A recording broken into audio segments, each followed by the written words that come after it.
রাষ্ট্রীয় বিদ্যার্থী দিবস উপলক্ষে জুলাইবাড়িতে মাধ্যমিক ও উচ্চ মাধ্যমিকে উত্তীর্ণ 200 জন কৃতী শিক্ষার্থীকে সংবর্ধনা দিল অখিল ভারতীয় বিদ্যার্থী পরিষদ। সার্টিফিকেট ও ট্রফি তুলে দিয়ে তাদের ভবিষ্যৎ জীবনের সাফল্য কামনা করেন অতিথিরা।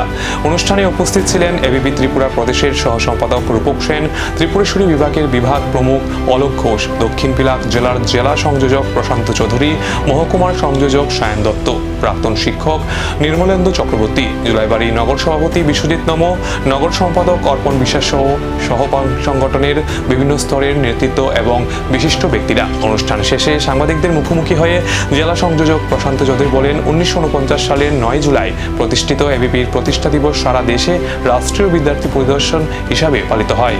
এদিনে কৃতী শিক্ষার্থীদের সম্মান জানাতে পেরে সংগঠন গর্বিত বলে জানান তারা। অখিল ভারতীয় বিদ্যার্থী পরিষদ দক্ষিণ পিলাক সাংগঠনিক জেলা জুলাইবাড়ি নগর শাখার উদ্যোগে রাষ্ট্রীয় বিদ্যার্থী দিবস অর্থাৎ 9 জুলাই রাষ্ট্রীয় বিদ্যার্থী দিবস সাপ্তাহিক কার্যক্রমের অংশ হিসাবে আজ জুলাইবাড়ি কমিউনিটি হলে আমরা জুলাইবাড়ি নগর শাখার পক্ষ থেকে 202 জন ছাত্রছাত্রীদের কৃতী বিদ্যার্থী সম্বর্ধনা দিয়েছি এবং এই উক্ত অনুষ্ঠানে 400-এরও অধিক ছাত্রছাত্রীরা উপস্থিত ছিল।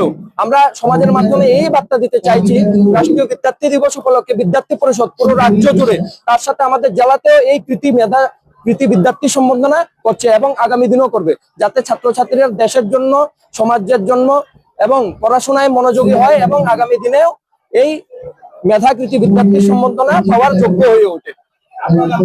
আমার নাম প্রশান্ত চৌধুরী, অখিল ভারতীয় বিদ্যার্থী পরিষদ পিলাক দক্ষিণ ত্রিপুরা জেলার জেলা সংযোজক। এই সম্মাননা কৃতী শিক্ষার্থীদের আগামী দিনে পথ চলার কতটা অনুপ্রেরণা যোগাবে সেই প্রত্যাশাই এখন শিক্ষক, অভিভাবক এবং সংগঠনের।